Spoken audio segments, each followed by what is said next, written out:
What to do when an Evac vacuum toilet does not operate when the push button is pressed. First, check a neighboring vacuum toilet or interface unit is functioning correctly.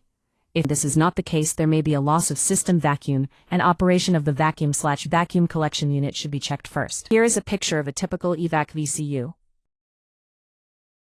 Remove the push button as shown.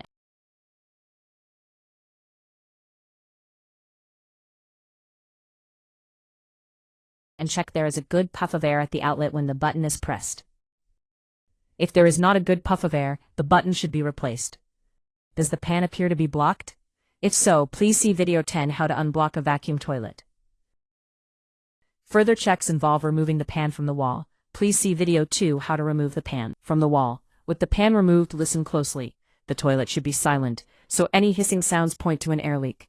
If an air leak is identified, closer inspection and corrective action is required. Check the mini check valve. The mini check valve allows vacuum supply and prevents moisture entering the activator part. To access the mini check valve, remove the activator and hoses as shown. Vacuum should be present at the outlet. If not, there is a blockage which must be cleared. See video 6 how to inspect a mini check valve.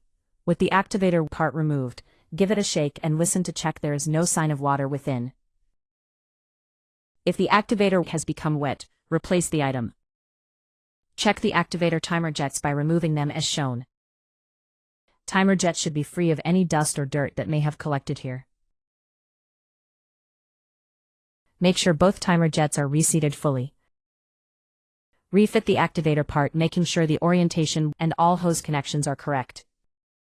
Please see video 8, replacing the activator. Check the lower discharge valve sleeve by peeling it back. The part should be dry, so any wetness indicates the hose within the discharge valve is split and must be replaced. Please see video 5 replacing the discharge valve. With all these checks carried out, the pan can be refitted and operation tested.